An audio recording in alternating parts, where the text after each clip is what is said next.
کئی والدین اپنے بچوں کو دنیا کی تعلیم اتنی دے دیے، انگریزی اتنی پڑھا دیے کہ وہ انگریزوں کے ساتھ مقابلہ کر سکتا، دنیا کی تعلیم اتنی دلا دیے وہ دنیا والوں کے ساتھ مقابلہ کمپٹیشن کر سکتا، لیکن دین کی تعلیم اتنا بھی نہیں سکھائے، دین کی تعلیم کہ باپ کا انتقال ہو جائے تو بیٹا جنازے کی نماز پڑھا سکے۔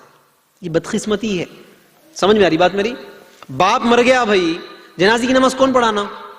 بیٹا پڑھانا یا اس کے وارثین پڑھانا جنازے کی نماز۔ لیکن اپنی بدقسمتی دیکھو، باپ آج میرے مرنے کے بعد میرے بچوں کا کیا حال ہوتا یہ سوچ کر بچوں کے لیے دنیا بھر کے پراپرٹیز چھوڑ دیتا، بچوں کے لیے کئی کاروبار پلاٹ چھوڑ کے چلے جاتا، لیکن بچوں کو منیمم اتنا بھی دین نہیں سکھاتا کہ بیٹا باپ کے جنازے کی نماز نہیں پڑھا سکے۔ تو بدقسمتی ہے ایسے باپ کے لیے، سمجھو میری بات کو۔ کیوں؟ آپ کا بیٹا آپ کے لیے کم از کم جنازے کی نماز نہیں پڑھا سک رہا ہے تو کیا فائدہ ایسے بیٹے سے آپ کو؟ جبکہ اللہ تعالیٰ کیا فرماتے ہیں حدیث کے اندر؟ اللہ کے رسول کہتے ہیں انسان جب مر جاتا، مرنے کے بعد نام اعمال کا کھاتا کلوز ہو جاتا ہے، ہمارے مرنے کے بعد نام اعمال کا کھاتا کلوز ہو جاتا، لیکن 3 کام ایسے ہیں۔ کتنے؟ 3 اعمال ایسے ہیں اگر بندہ وہ 3 کام کرے گا مرنے کے بعد بھی اس کو ثواب ملتا۔ پہلا، اللہ کے راہ میں مال خرچ کرنا، صدقۃ الجاریہ۔ دوسرا، نفع بخش علم۔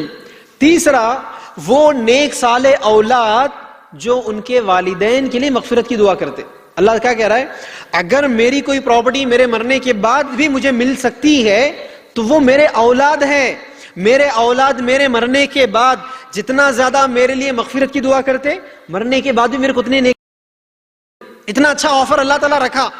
لیکن وہ باپ کتنا بدقسمت باپ ہے جو اس کے بیٹے کو اتنا بھی دین نہیں سکھاتا کہ باپ کے مر جائے تو بیٹا جنازے کی نماز پڑھا سکے۔ نہیں دیکھ رہے آپ؟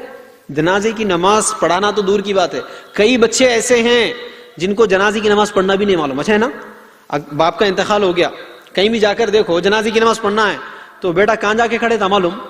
داڑھی والوں کے بازو میں جا کے کھڑے تھا انہیں، کئی کو اس کو نہیں معلوم کیا کرنا، بازو والا جیسا کرا ویسا۔ اس لیے بازو کیا کرتے، جنازے کی نماز میں رکوع رہتی کیا؟ کتنے رکوع آ رہے تھے جنازے میں؟ 2 رکوع رہتے نا؟ ارے جنازے میں بھائی، جنازے میں رکوع نہیں رہتا کیا؟ رہتا نہیں رہتا؟ سجدے تو رہتے نا؟ نہیں رہتے۔ لیکن آپ کئی ایسے لوگوں کو دیکھیں نا جنازے کی نماز میں اللہ اکبر بولتے رکوع میں چلے آتا، دیکھے ہوں گے نا؟ تو کیا پتا چل رہا ہے اس کو وہ بھی نہیں معلوم کم از کم یہ معاملہ ہے۔ تو نقصان کیا سمجھ میں آ رہا ہے؟ بچہ دنیا کے خوب ڈگریاں تو حاصل کر لیا، ڈاکٹر بنا، انجینئر بنا، لائر بنا، سب بن لیا، آفٹر آل باپ کے جنازے کی نماز نہیں پڑھا سکا، باپ کے لیے مغفرت کی دعا نہیں پڑھا سکا، تو بدقسمتی ہے ایسے والدین کے لیے، ایسی اولاد۔